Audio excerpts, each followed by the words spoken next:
저는 공미란입니다. 올해 70이 되었고 우체국에서 30년 넘게 집배원으로 일했습니다. 매일 새벽 5시에 일어나 우편물을 분류하고 비가 와도 눈이 와도 골목골목 다니며 편지와 소포를 전해드렸죠.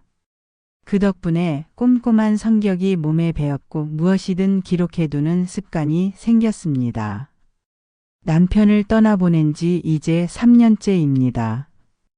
평생 모은 돈으로 마련한 이 연립주택에서 혼자 지내고 있어요. 벽지 곳곳에 남편과의 추억이 배어 있고 작은 마당에 감나무도 우리가 함께 심었던 것입니다. 외롭긴 하지만 이곳이 제게는 소중한 터전이에요. 아들 정우는 48살로 고등학교 체육교사입니다. 3년 전 이혼하고 나서 혼자 지내며 씁쓸한 표정을 자주 지었는데 요즘 들어 부쩍 밝아졌습니다. 교회 소그룹에서 만난 여자분 때문이라고 하더군요. 그 여자분이 바로 강소희 씨입니다. 42살로 정우보다 6살 어리고 첫인상이 참 단정했어요. 옷차림도 깔끔하고 말씨도 정중했습니다. 자신을 실버케어 컨설턴트라고 소개하며 어르신들의 건강과 노후를 도와드리는 일을 한다고 했어요. 처음 소희 씨를 만난 건 교회 소그룹 모임에서였습니다. 정우가 특별히 소개하고 싶다며 저를 데려갔거든요. 소희 씨는 제게 먼저 다가와 정중하게 인사를 드렸고 봉사활동 이야기를 자주 꺼냈습니다. 독거 어르신들을 위한 도시락 배달, 요양원 방문 등 선한 일들을 많이 한다고 하더군요. 그날 소희 씨는 제게 이런 말을 했습니다. 효심이 깊으신 정우 선생님. 어머니를 만나 뵙고 싶었다고 아들이 어머니를 얼마나 자랑스러워하는지 모른다고 말이에요. 그 말에 마음이 한결 누그러졌습니다. 오랜만에 아들이 환하게 웃는 모습을 보니 저도 덩달아 기분이 좋아졌거든요.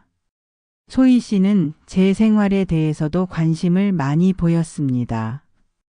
혼자 사시느라 불편한 건 없는지, 건강관리는 어떻게 하시는지, 집은 얼마나 되는지까지 세세하게 물어보더군요. 처음에는 관심 있게 들어주는 게 고마웠는데 나중에 생각해보니 조금 이상했어요. 처음 만난 사이치고는 너무 자세한 것들을 묻는 것 같았거든요. 특히 제가 우체국에서 일했다고 하니까 연금은 얼마나 나오는지, 적금은 따로 들고 있는지까지 물어봤습니다. 그때는 단순한 호기심이라고 생각했지만 지금 돌이켜보면 뭔가 계산하는 듯한 느낌이 들어요.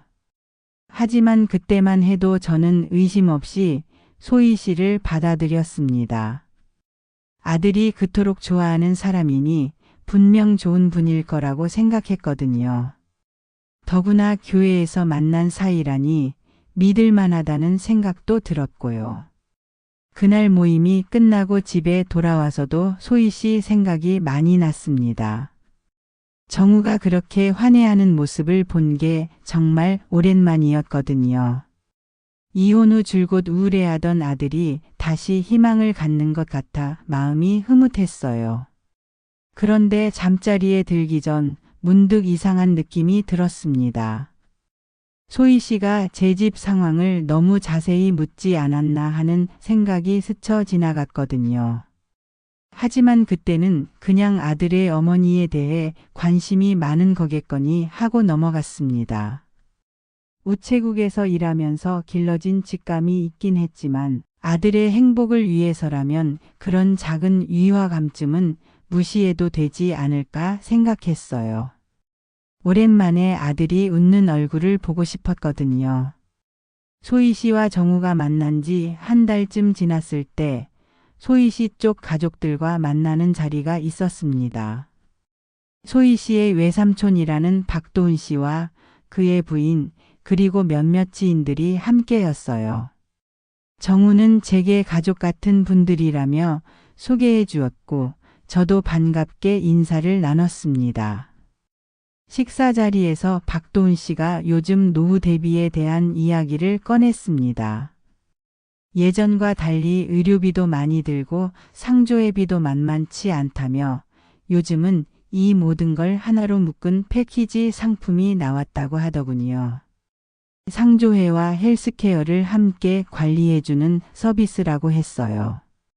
소희 씨도 맞장구를 치며 이런 말을 했습니다. 자신이 일하면서 보니 혼자 계신 어르신들이 갑작스러운 응급 상황에 대비를 못하시는 경우가 많다고, 특히 의료진과 연결이 안 되어 있으면 큰 문제가 될 수 있다고 말이에요. 박도훈 씨는 브로셔 몇 장을 테이블 위에 펼쳐놓으며 설명을 이어갔습니다. 월 10만 원 정도만 내면 응급의료 서비스, 상조 서비스, 정기 건강검진까지 모두 해결된다고 했어요. 게다가 계약자가 돌아가시면 가족들이 받을 수 있는 보장금도 있다고 하더군요. 정우는 관심 있어 보였습니다. 저에게도 이런 걸 들어두면 좋을 것 같다며 혼자 계시니까 더욱 필요한 서비스라고 했어요. 하지만 저는 뭔가 석연치 않은 느낌이 들었습니다. 집에 돌아와서 받아온 브로셔를 자세히 살펴봤습니다. 우체국에서 일하면서 각종 서류를 많이 봐온 경험이 있어서 문서의 형식이나 내용을 꼼꼼히 확인하는 습관이 있거든요. 브로셔 앞면은 화려했습니다. 건강한 노부부의 사진과 함께 안심노후 든든한 보장이라는 문구가 큼직하게 적혀 있었어요. 하지만 뒷면 하단의 작은 글씨들을 보니 이상한 점들이 눈에 띄었습니다. 사업자 등록번호와 허가 라이선스 번호가 따로 적혀 있는데 뭔가 일치하지 않는 것 같았어요. 보험업 허가라고 되어 있으면서도 대부업 관련 문구가 섞여 있었거든요. 그리고 계약 조건을 설명하는 부분에서 위약금, 자동이체, 연대보증 같은 단어들이 나왔는데 단순한 보험 상품치고는 너무 복잡해 보였습니다. 제가 가지고 있던 다른 보험 약관들과 비교해 봤더니 확실히 달랐어요. 일반적인 의료보험이나 상조의 계약서와는 형식 자체가 다른 거예요. 특히 보장 내용이 구체적이지 않고 추상적인 표현이 많았습니다. 그날 밤 잠이 잘 오지 않았습니다. 뭔가 이상하다는 느낌이 계속 머릿속을 맴돌았거든요. 하지만 확실한 증거도 없고 혹시 제가 너무 예민하게 반응하는 건 아닌가 하는 생각도 들었어요. 다음 날 정우에게 브로셔를 보여주며 궁금한 점들을 물어봤습니다. 사업자 번호가 이상하지 않냐고, 보험업 허가를 받은 회사가 맞냐고 물어봤거든요. 정우는 제 말을 가볍게 넘겼습니다. 요즘은 다 그렇다며 여러 업종을 함께 하는 종합 서비스 회사들이 많다고 하더군요. 너무 걱정하지 말라며 소희 씨가 소개해 준 거니까 믿을 만하다고 했어요. 하지만 저는 여전히 찜찜했습니다. 우체국에서 일하면서 각종 사기 편지나 허위 광고물을 많이 봐왔거든요. 그런 것들은 대부분 겉보기엔 그럴듯하지만 자세히 들여다보면 어딘가 이상한 구석이 있었어요. 이 브로셔도 그런 냄새가 났습니다. 너무 좋은 조건을 제시하면서도 구체적인 설명은 부족하고 법적 근거는 애매한 그런 전형적인 패턴이었거든요. 그날 저녁 혹시나 해서 작은 메모장에 의문점들을 적어두었습니다. 사업자 번호 불일치, 복잡한 계약 조건, 구체성 부족 등등. 아직은 확신할 수 없었지만 뭔가 잘못된 게 있다는 직감만은 분명했어요. 일주일 후 딸 지연이가 집에 찾아왔습니다. 간호사로 일하고 있는 지연이는 저보다 훨씬 인터넷에 익숙해요. 평소에도 병원에서 각종 의료 사기나 허위 광고에 대한 주의사항을 자주 듣는다고 하더군요. 지연이에게 소희 씨와 그 가족들이 소개해준 상품에 대해 이야기했더니 브로셔를 보여달라고 하더군요. 그리고는 자신의 노트북으로 뭔가를 열심히 검색하기 시작했어요. 한참 후에 지연이가 심각한 표정으로 저를 불렀습니다. 화면에는 3년 전 신문 기사가 떠 있었어요. 제목은 봉사단체 회계 유용사건 관련자 실형 선고였습니다. 기사를 자세히 읽어보니 충격적인 내용이었어요. 어떤 봉사단체에서 노인 돌봄 사업을 한다며 후원금을 모집했는데 실제로는 그 돈을 개인적으로 유용했다는 거예요. 그런데 그 사건의 관련자 명단에 강소희라는 이름이 있었습니다. 기사에 따르면 강소희는 해당 봉사단체의 사무국장으로 일하면서 후원자들에게 허위 보고서를 제공했고 모금된 돈의 상당 부분을 개인 계좌로 빼돌렸다고 되어 있었어요. 다만 주범이 아니라는 이유로 집행유예를 받았다고 했습니다. 제 가슴이 쿵 내려앉았습니다. 혹시 동명이인일 수도 있지만 나이도 비슷하고 봉사활동을 강조하는 모습도 일치했거든요. 더구나 기사에 나온 수법도 지금과 비슷했어요. 노인들을 대상으로 선한 명분을 내세워 접근한다는 점이 말이에요. 지연이는 더 검색해 보겠다며 다른 사이트들도 뒤져봤습니다. 그러다가 사기 피해 신고 게시판에서 비슷한 사례들을 찾아냈어요. 실버케어 컨설턴트를 자처하는 사람이 노인 대상 투자 사기를 벌였다는 제보들이 몇 개 있었거든요. 구체적인 이름은 나오지 않았지만 수법이 거의 동일했습니다. 교회나 종교 모임에서 만난 남자를 통해 접근하고 노후 대비 상품이라며 복잡한 계약을 체결하게 한다는 거예요. 그리고 나중에는 돈만 빼먹고 사라진다는 내용이었습니다. 저는 온몸에 소름이 돋았습니다. 지금까지의 의심이 현실이 될 수도 있겠다는 생각이 들었거든요. 하지만 아직 확실한 증거는 없었어요. 같은 이름이라고 해서 같은 사람이라고 단정할 수는 없으니까요. 지연이는 이 자료들을 프린트해서 정우에게 보여주자고 했습니다. 오빠가 정말 위험한 상황에 있을 수도 있다며 지금이라도 늦지 않았으니 경계해야 한다고 했어요. 다음 날 정우를 만나 지연이가 찾은 자료들을 보여줬습니다. 하지만 정우의 반응은 예상과 달랐어요. 동명이인일 수도 있지 않냐며 소희 씨는 그런 사람이 아니라고 강하게 부인했거든요. 정우는 소희 씨가 얼마나 선한 사람인지 강조했습니다. 봉사활동도 열심히 하고 저를 진심으로 모시려고 한다며 의심하는 것 자체가 미안하다고 했어요.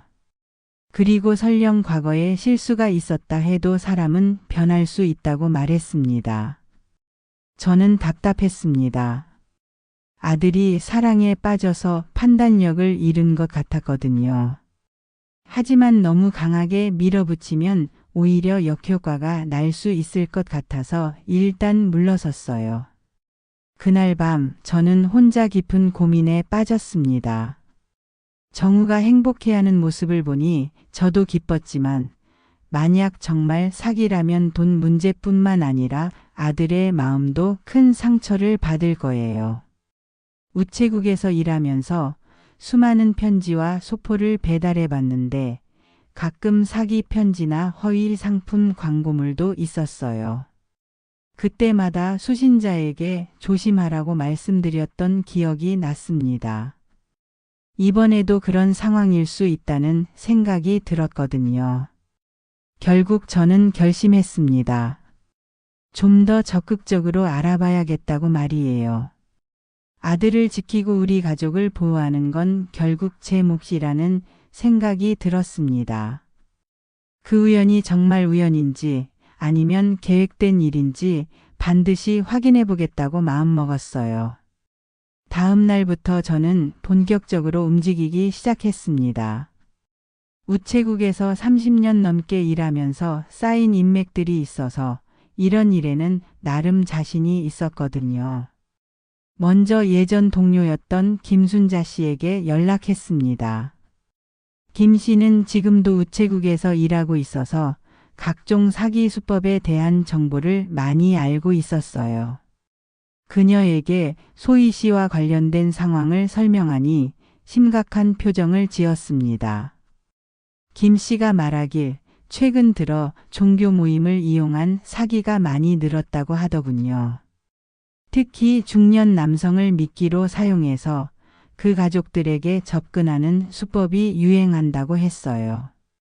처음에는 연애 감정으로 시작해서 나중에 투자나 보험 같은 금융 상품으로 유인한다는 거죠.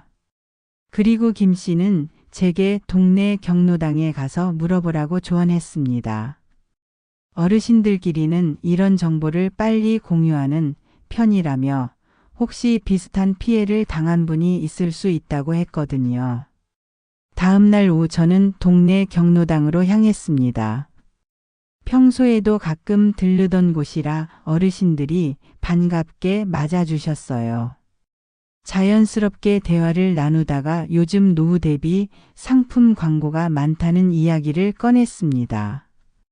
그러자 박영희 할머니가 벌떡 일어나시더니 흥분하며 말씀하셨어요. 자신도 작년에 비슷한 일을 당할 뻔했다고 상조회와 의료보험을 묶어서 판다며 접근한 사람이 있었다고 하셨습니다. 박 할머니의 증언을 들어보니 소름이 돋았어요. 처음에는 할머니의 아들을 통해 접근했는데 그 아들도 교회에서 만난 여자 때문이었다고 하셨거든요. 그 여자가 바로 실버케어 전문가라고 자칭하며 각종 노후 상품을 소개했다는 거예요. 다행히 박 할머니는 계약하지 않으셨다고 했습니다. 브로셔를 받아와서 은행에 문의해 봤더니 그런 상품은 없다고 하더라는 거예요. 그래서 의심스러워하던 차에 그 사람들이 갑자기 연락을 끊고 사라졌다고 하셨습니다. 더 중요한 건 박 할머니가 기억하는 특징이었어요. 그 여자는 말이 정중하고 외모도 단정했는데 특히 봉사활동 이야기를 자주 했다고 하셨거든요. 그리고 돈은 항상 외삼촌 계좌로 들어간다고 강조했다는 거예요. 저는 가슴이 철렁했습니다. 이건 우연이라고 하기엔 너무 많은 부분이 일치했거든요. 저 역시 소희 씨가 박도훈 씨를 외삼촌이라고 소개했고 계약 관련해서는 그의 계좌를 사용한다고 들었으니까요. 집으로 돌아오는 길에 다른 경로당 몇 곳도 들렸습니다. 그곳에서도 비슷한 증언을 들을 수 있었어요. 작년부터 이런 수법의 사기가 여러 번 있었는데 피해자들은 대부분 혼자 사는 어르신들이었다고 하더군요. 한 할아버지는 실제로 계약까지 하셨다가 나중에 돈을 돌려받지 못해서 고생했다고 하셨어요.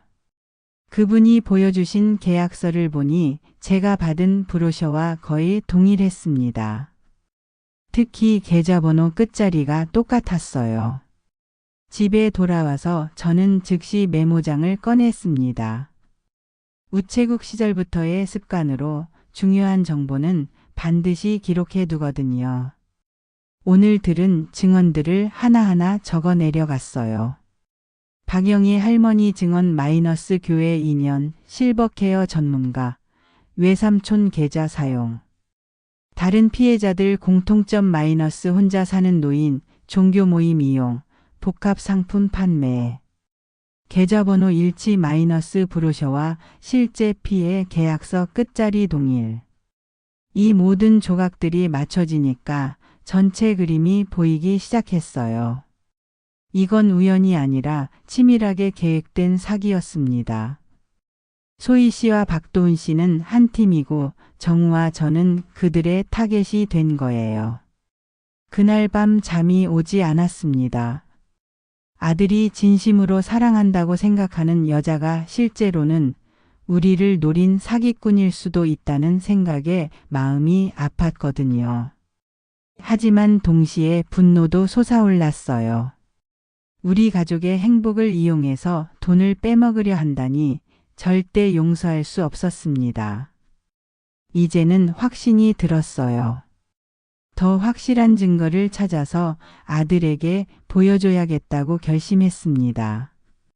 그리고 다른 어르신들이 피해를 당하지 않도록 이 일을 반드시 막아야겠다고 다짐했어요. 며칠 후 정우가 집에 와서 충격적인 소식을 전했습니다. 소희 씨와 재혼을 진지하게 생각하고 있다는 거예요.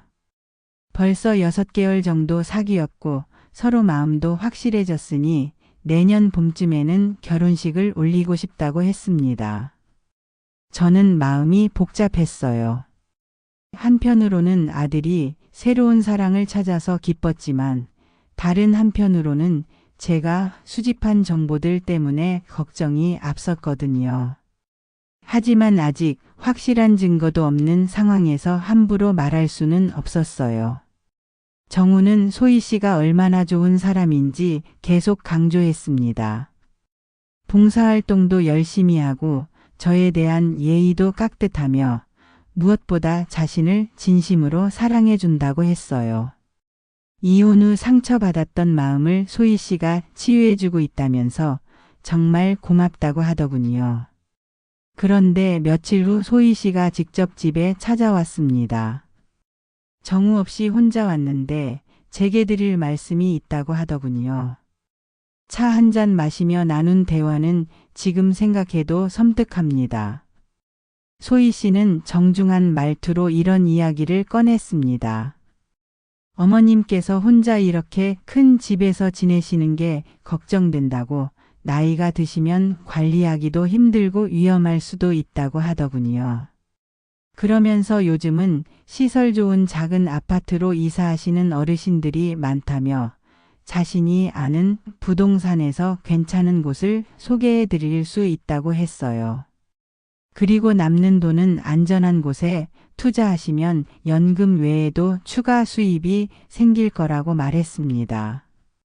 저는 표면적으로는 웃으며 들었지만 속으로는 경계심이 극도로 치솟았어요. 이제야 소희 씨의 진짜 목적이 드러나고 있다는 생각이 들었거든요. 제 집과 재산을 노리고 있다는 게 분명해 보였습니다. 소희 씨는 계속해서 말했습니다. 정우와 결혼하면 한 가족이 되는 건데 어머님도 이제 편히 지내셨으면 좋겠다고, 복잡한 재산 관리 같은 건 자신들이 도와드릴 수 있다고 하더군요. 마치 제가 무능력한 노인이라도 되는 것처럼 말하는 게 기분 나빴어요. 그때 소희 씨가 가방에서 또 다른 서류를 꺼냈습니다. 이번에는 재산관리 위임 동의서라는 제목의 문서였어요. 대충 흘어보니 재산관리를 위임받겠다는 내용이었는데 구체적인 내용은 복잡해서 잘 이해가 안 됐습니다. 소희 씨는 이것도 어머님의 편의를 위한 거라고 설명했어요. 만약 갑작스럽게 건강에 문제가 생기면 은행 업무나 각종 계약을 처리하기 어려울 텐데 미리 신뢰할 수 있는 사람에게 위임해두면 안심이라는 거죠. 하지만 저는 절대 서명할 생각이 없었어요. 우체국에서 일하면서 이런 위임장의 위험성을 충분히 알고 있었거든요.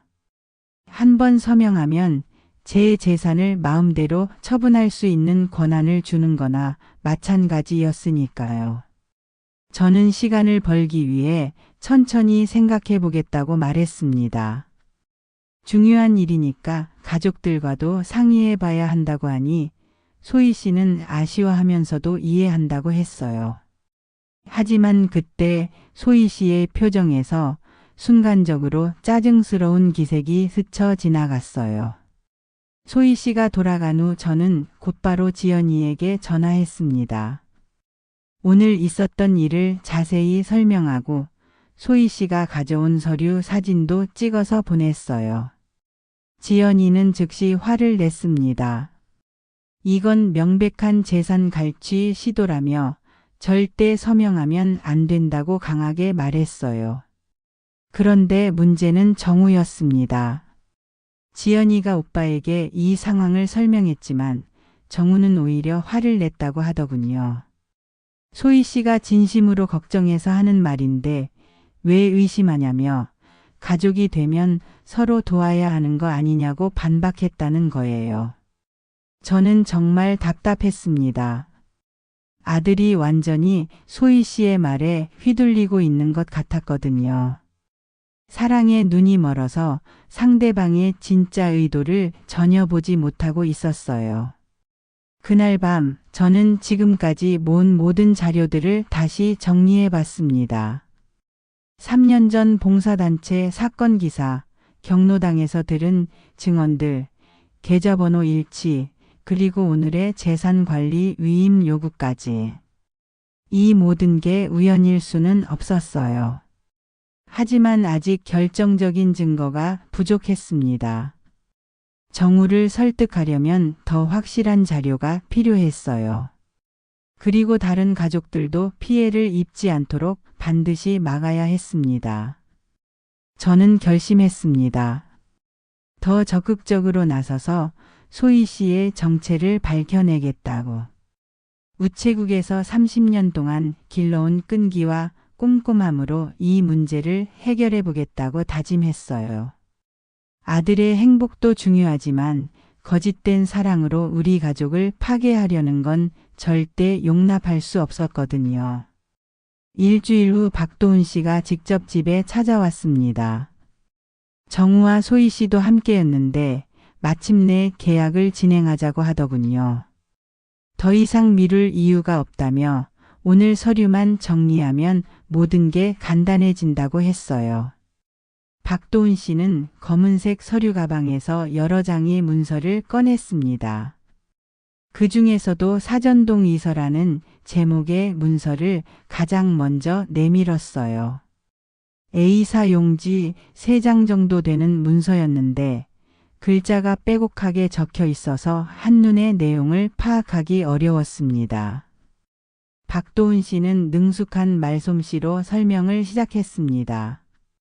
이 문서는 단순한 동의서일 뿐이라며 나중에 정식 계약할 때 절차를 간소화하기 위한 사전 작업이라고 했어요. 지금 서명해 두면 다음에 복잡한 서류를 다시 작성할 필요가 없다는 거죠. 정우는 박도훈 씨의 말에 고개를 끄덕이며 저에게도 서명하라고 권했습니다. 소희 씨도 미소를 지으며 어머님을 위해서 하는 일이라고 믿고 맡겨달라고 했어요. 하지만 저는 섣불리 서명할 수 없었습니다. 문서를 자세히 읽어보겠다고 하자 박도훈 씨는 살짝 당황하는 기색을 보였어요. 내용이 복잡해서 일반인이 이해하기 어려울 거라며 자신이 요점만 설명해 드리겠다고 했습니다. 하지만 저는 우체국에서 수많은 서류를 봐온 경험이 있으니까 직접 읽어보겠다고 고집했어요. 그때 저는 기지를 발휘해서 휴대폰을 꺼냈습니다. 나이가 들어서 글씨가 잘 안 보인다며 사진을 찍어서 확대해서 보겠다고 했거든요. 박도훈 씨와 소희 씨는 잠깐 망설였지만 거부할 명분이 없어서 허락했어요. 휴대폰으로 문서를 찍으면서 저는 천천히 내용을 살펴봤습니다. 겉보기에는 단순한 동의서 같았지만 자세히 보니 함정이 곳곳에 숨어 있었어요. 특히 문서 하단의 작은 글씨들이 문제였습니다. 대부업 제휴 조항, 자동이체 승인, 위약금 산정 기준 같은 내용들이 적혀 있었거든요. 이건 단순한 보험이나 상조의 계약이 아니라 대출과 관련된 문서였어요. 더 심각한 건 연대보증인 자격동의 조항이었습니다. 이 문서에 서명하면 제가 누군가의 연대보증인이 되는 거였어요. 만약 다른 사람이 돈을 갚지 못하면 제가 대신 갚아야 한다는 뜻이었습니다. 그리고 자동이체 조항을 보니 더욱 놀라웠어요. 월 10만 원이라고 했는데 실제로는 처음 6개월은 10만 원이고 그 다음부터는 30만 원으로 자동 인상된다고 되어 있었거든요. 게다가 중도 해지 시 위약금도 상당했어요. 저는 점점 화가 났습니다. 이건 명백한 사기 계약서였어요. 겉으로는 노후보장 상품이라고 하면서 실제로는 저를 연대보증인으로 만들고 고액의 수수료를 뜯어내려는 함정이었거든요. 문서를 다 확인한 후 저는 조용히 말했습니다. 이 계약서에는 처음 설명과 다른 내용이 많다고, 특히 대부업 관련 조항이 들어있는 건 왜 설명하지 않았냐고 물었어요. 박도은 씨는 당황하며 그건 형식적인 문구일 뿐이라고 둘러댔습니다. 요즘 금융상품은 다 그런 조항이 들어간다며 실제로는 문제 없다고 안심시키려 했어요. 하지만 저는 절대 속지 않았습니다. 소희 씨도 어머님께서 너무 걱정하신다며 자신들을 믿고 맡겨달라고 했어요. 정우까지도 엄마가 너무 신경 쓰지 말라고 했습니다. 하지만 저는 단호하게 거절했어요. 오늘은 서명할 수 없다고 변호사나 전문가와 상의해 본 후에 결정하겠다고 말했습니다. 박도은 씨는 아쉬워하면서도 어쩔 수 없다는 듯 서류를 정리했어요. 하지만 그때 그의 표정에서 짜증과 조급함이 역력히 드러났습니다. 그들이 돌아간 후 저는 찍어둔 사진들을 다시 자세히 살펴봤습니다. 이제 확신이 들었어요. 이들은 분명 사기꾼이고 저와 우리 가족을 타겟으로 삼고 있다는 걸 말이에요. 그날 밤 지연이에게 사진을 모두 보냈습니다. 지연이는 문서를 보자마자 경악했어요. 이건 완전한 사기 계약서라며 절대 서명하면 안 된다고 강하게 말했습니다. 그리고 이제는 정우도 진실을 알아야 할 때라고 했어요. 저도 동의했습니다. 더 이상 미룰 수 없는 상황이었거든요. 아들이 아무리 사랑에 빠져 있어도 이제는 현실을 직시해야 할 때였어요. 다음 날 아침 일찍 지연이가 집에 찾아왔습니다. 밤새 여러 곳에 확인해 봤다며 충격적인 사실들을 알아냈다고 하더군요. 먼저 소희 씨가 말한 제휴검진센터에 대해 근무하는 병원 동료를 통해 확인해 봤다고 했어요. 지연이가 말하길 소희 씨가 제휴 관계라고 주장한 검진센터 3곳 모두에 직접 문의해 봤는데 그런 제휴는 전혀 없다고 했다는 거예요. 심지어 그런 업체명도 들어본 적이 없다고 하더군요. 더 심각한 건 다른 피해자를 찾아낸 것이었습니다. 지연이의 병원 동료 중에 시어머님이 비슷한 사기를 당할 뻔했다는 분이 있었대요. 그분을 통해 실제 피해자와 연락이 닿았다고 했습니다. 그 피해자분은 작년에 소희 씨와 박도은 씨에게 당했다고 하더군요. 처음에는 아들의 여자친구라며 접근했는데 나중에는 노후 보장 상품이라며 복잡한 계약을 하게 했다는 거예요. 결국 200만 원을 잃고 나서야 사기라는 걸 알았다고 했습니다.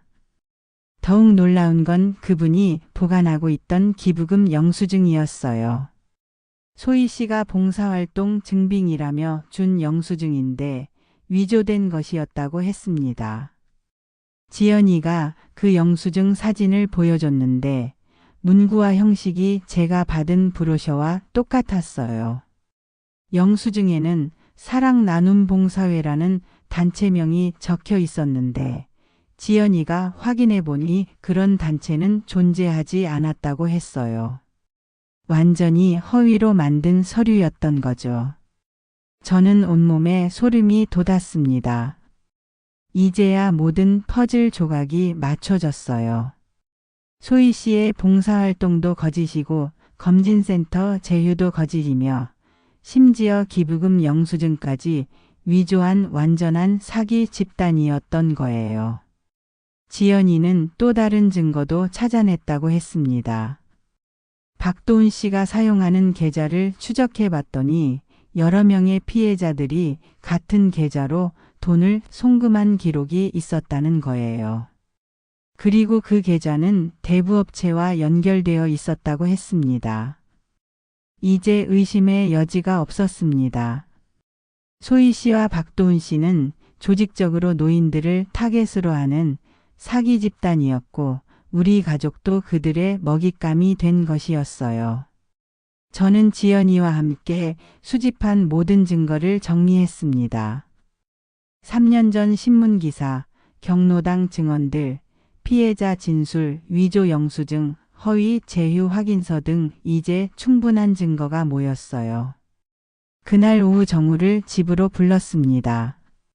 처음에는 또 소희 씨에 대한 험담인 줄 알고 짜증을 냈지만 저희가 준비한 자료들을 하나씩 보여주자 점점 표정이 굳어졌어요. 특히 위조된 기부금 영수증을 보더니 얼굴이 새하얘졌습니다. 소희 씨가 자신에게도 같은 영수증을 보여주며 봉사활동 증빙이라고 했다는 거예요. 그런데 그게 완전히 가짜였다니 정우도 큰 충격을 받은 것 같았습니다. 다른 피해자의 증언까지 들려주자 정우는 완전히 무너졌어요. 자신이 사랑했던 여자가 실제로는 자신과 가족을 이용해 돈을 빼먹으려던 사기꾼이었다는 사실을 받아들이기 어려워했거든요. 지연이는 오빠에게 지금이라도 늦지 않았다며 더 큰 피해를 당하기 전에 관계를 정리하라고 했어요.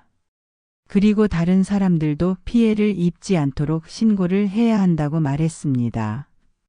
정우는 한참 동안 말이 없었습니다. 그러다가 조용히 고개를 끄덕이며 이제야 정신을 차렸다고 엄마와 지연이가 맞았다고 인정했어요.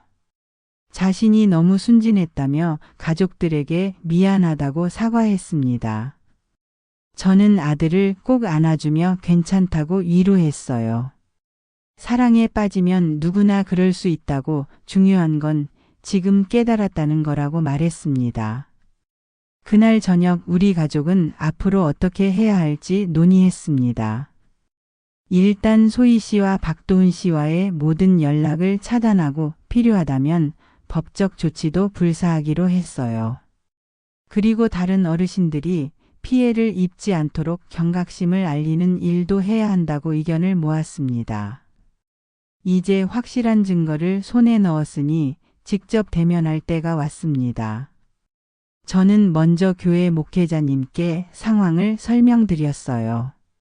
소그룹에서 만난 분이 사기꾼일 가능성이 높다며 다른 성도들도 주의해야 한다고 말씀드렸습니다. 목회자님은 매우 심각하게 받아들이셨어요. 교회를 이용한 사기는 특히 악질이라며 사실 확인이 되는 대로 소그룹 활동을 중단시키겠다고 하셨습니다. 그리고 명예훼손 문제가 생기지 않도록 조심스럽게 처리하겠다고 약속해 주셨어요. 소그룹 리더에게도 사실만 전달했습니다.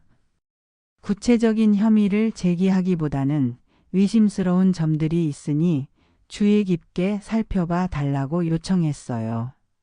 리더분도 최근 소희 씨가 다른 성도들에게도 비슷한 상품을 소개하려 했다며 걱정을 표했습니다.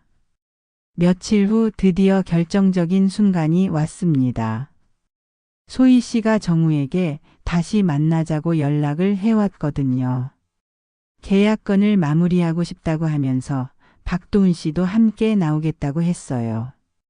저는 정우와 지연이에게 이번 만남에서 모든 걸 끝내자고 제안했습니다. 수집한 증거들을 모두 제시하고 그들의 정체를 명확히 밝혀내자고 했어요. 정우도 이제는 각오가 된 것 같았습니다. 만날 장소는 교회 근처 카페로 정했습니다. 공개된 장소에서 만나는 게 안전할 것 같았거든요. 그날 오후 저희 가족 3명이 먼저 도착해서 자리를 잡았어요. 소희 씨와 박도훈 씨가 들어왔을 때 지연이가 함께 있는 걸 보고 살짝 당황하는 기색을 보였어요. 하지만 곧 평소처럼 정중하게 인사를 했습니다. 박도훈 씨가 서류 가방을 열며 계약을 진행하자고 하자 저는 조용히 제가 준비한 자료를 꺼냈습니다. 먼저 3년 전 신문 기사를 테이블 위에 놓으며 강소희 씨에 대해 물어보고 싶은 게 있다고 말했어요. 소희 씨의 얼굴이 순간적으로 굳어졌습니다. 하지만 곧 당당하게 동명이인이라고 부인했어요. 자신은 그런 일과 전혀 관계없다고 강하게 주장했습니다. 그때 저는 두 번째 증거를 제시했어요. 위조된 기부금 영수증 사진을 보여주며 사랑나눔봉사회라는 단체가 실제로 존재하지 않는다고 말했습니다. 그리고 소희 씨가 정우에게도 같은 영수증을 보여줬다고 지적했어요. 이번에는 소희 씨가 명확하게 당황했습니다. 그건 단순한 실수였을 거라며 봉사단체가 워낙 많아서 헷갈릴 수 있다고 변명했어요. 하지만 목소리에 떨림이 있었습니다. 박도훈 씨가 나서서 이런 의혹 제기는 모독이라고 화를 냈지만 저는 굴복하지 않았어요. 세 번째 증거로 피해자의 증언을 들려줬습니다. 작년에 똑같은 수법으로 사기를 당한 분의 이야기를 자세히 설명했어요. 특히 그분도 박도훈 씨의 계좌로 돈을 송금했다는 점, 그리고 그 계좌번호가 제가 받은 브로셔의 계좌와 동일하다는 점을 강조했습니다. 이때부터 박도훈 씨도 변명하기 어려워했어요. 마지막으로 저는 병원을 통해 확인한 사실을 말했습니다. 소희 씨가 주장한 제휴검진센터들이 모두 그런 제휴 관계를 부인했다고, 심지어 그런 업체명도 모른다고 했다는 거예요. 이제 소희 씨는 완전히 말문이 막혔습니다. 한참 침묵하다가 모든 게 선의에서 시작된 일이었다고, 사기를 칠 의도는 없었다고 변명했어요. 하지만 그 말조차 설득력이 없었습니다. 정우가 조용한 목소리로 물었습니다. 정말 자신을 사랑한 게 맞느냐고, 아니면 처음부터 돈이 목적이었느냐고 말이에요. 소희 씨는 대답하지 못했습니다. 박도훈 씨는 이런 식으로 몰아가는 건 부당하다며 자리를 뜨려 했지만 저는 마지막 한마디를 했어요. 계좌 추적을 통해 다른 피해자들의 송금 기록까지 확인했다고, 이건 우연이 아니라 조직적인 사기라고 단정했습니다. 그때서야 두 사람 모두 관념한 듯 고개를 떨구었어요. 소희 씨는 눈물까지 흘리며 정말 미안하다고 사과했지만 이미 늦었습니다. 저는 단호하게 말했습니다. 앞으로 우리 가족과는 일체 연락하지 말라고, 그리고 다른 어르신들도 더 이상 속이지 말라고. 만약 계속 이런 짓을 한다면 법적 조치를 취하겠다고 경고했어요. 정우는 눈물을 흘리며 소희 씨에게 마지막 인사를 했습니다. 사랑했다고 생각했는데 모든 게 거짓이었다니 너무 아프다고, 하지만 이제 끝이라고 말했어요. 카페를 나오면서 저는 뿌듯함과 함께 안도감을 느꼈습니다. 드디어 우리 가족을 지켜냈다는 생각이 들었거든요. 그들과의 대면 이후 며칠 동안은 조용했습니다. 소희 씨나 박도훈 씨 모두 연락을 해오지 않았어요. 저는 이대로 끝나길 바랐지만 지연이는 아직 안심하기 이르다고 했습니다. 이런 사기꾼들은 쉽게 포기하지 않는다며 다른 방법으로 접근해 올 수도 있다고 경고했거든요. 과연 지연이 말이 맞았습니다. 일주일 후 박도훈 씨에게서 전화가 걸려왔어요. 이번에는 완전히 다른 접근을 해왔습니다. 그동안 오해가 있었던 것 같다며 직접 만나서 모든 걸 해명하고 싶다고 했어요. 박도훈 씨는 자신들이 합법적인 사업을 하고 있다며 혹시 다른 업체와 혼동된 건 아닌지 확인해 보고 싶다고 했습니다. 그리고 소희 씨도 정우에게 진심이었다며 감정적으로 상처받은 부분이 있으니 마지막으로 한 번만 대화할 기회를 달라고 요청했어요. 저는 속으로 비웃었습니다. 이제 와서 무슨 해명을 한다는 건지 증거가 명확한데도 계속 발뺌하려는 모습이 가증스러웠어요. 하지만 이번에는 제가 먼저 준비를 해두었습니다. 지연이와 상의해서 녹음기를 준비했어요. 상대방에게 녹음한다는 걸 미리 고지하고 그들이 어떤 말을 하는지 정확히 기록해 두기로 했습니다. 만약 법적 문제가 생긴다면 증거로 사용할 수 있을 테니까요. 만남 장소는 이번에도 공개된 카페로 정했습니다. 정우는 더 이상 소희 씨를 보고 싶지 않다고 했지만 마지막으로 정리는 해야 한다며 함께 나왔어요. 카페에 도착해서 자리에 앉자마자 저는 휴대폰 녹음 앱을 켰습니다.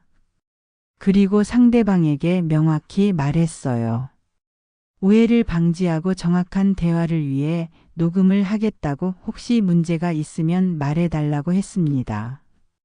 박도훈 씨는 잠깐 당황했지만 거부할 수 없었어요. 자신들이 떳떳하다면 녹음을 거부할 이유가 없으니까요. 소희 씨도 어쩔 수 없이 동의했습니다. 대화가 시작되자 박도훈 씨는 또 다시 변명을 늘어놓았습니다. 자신들의 사업은 완전히 합법적이라며 혹시 서류에 미비한 점이 있었다면 수정하겠다고 했어요. 그리고 소희 씨와 정우의 관계는 사업과 별개라며 진짜 사랑이었다고 강조했습니다. 하지만 저는 더 이상 속지 않았어요. 냉정하게 질문을 던졌습니다. 그럼 왜 위조된 기부금 영수증을 사용했느냐고 존재하지 않는 봉사 단체 이름을 쓴 이유가 뭐냐고 물었어요. 이번에는 소희 씨가 대답했습니다. 그건 단순한 실수였다며 여러 단체와 일하다 보니 서류가 섞였을 수도 있다고 변명했어요. 하지만 목소리에 확신이 없었습니다. 저는 계속해서 압박했습니다.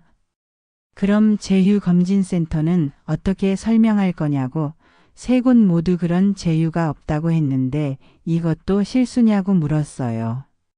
박도훈 씨가 나서서 그건 업체 간의 소통 문제일 수 있다며 다시 확인해 보겠다고 했습니다. 하지만 이미 너무 많은 실수와 오해가 겹쳤어요. 그때 저는 결정적인 한 방을 날렸습니다. 조용히 말했어요. 지금까지의 모든 증거를 바탕으로 사기 미수와 공정거래법 위반 혐의로 법적 조치를 검토 중이라고. 변호사와 상담도 이미 받았다고 했습니다. 두 사람의 얼굴이 창백해졌어요. 특히 박도훈 씨는 완전히 당황한 모습이었습니다.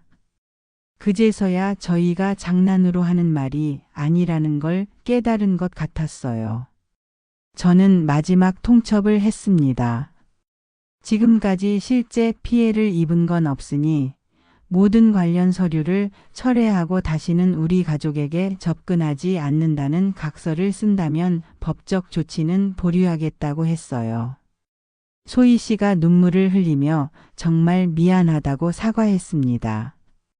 처음에는 정말 정우를 좋아했는데 박도훈 씨의 압박 때문에 어쩔 수 없었다고 변명했어요. 하지만 이미 늦었습니다. 박도훈 씨도 결국 항복했습니다. 각서를 쓰겠다며 모든 관련 서류를 철회하고 환불해 주겠다고 약속했어요. 그리고 다른 곳에서도 이런 일을 하지 않겠다고 다짐했습니다. 저는 즉시 각서 양식을 꺼냈습니다. 미리 준비해둔 문서였거든요. 사기 미수 인정 및 재접근 금지 각서라는 제목으로 구체적인 내용들이 명시되어 있었어요. 두 사람이 각서에 서명하고 지문까지 찍는 모습을 보니 뿌듯했습니다. 드디어 이 악몽 같은 일이 끝나는구나 싶었어요.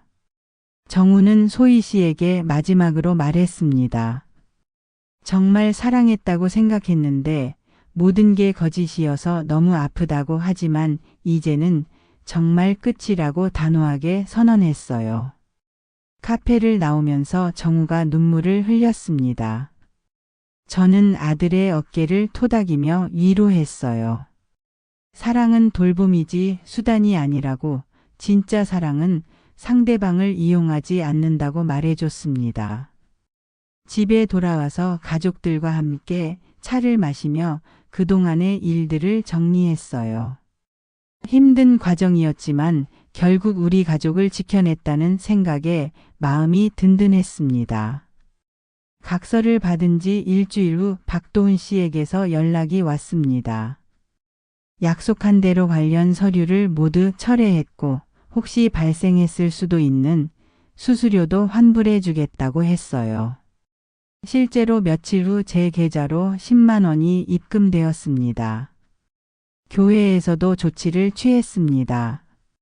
목회자님께서 소희 씨의 소그룹 활동을 중단시키셨고 다른 성도들에게도 주의사항을 전달하셨어요.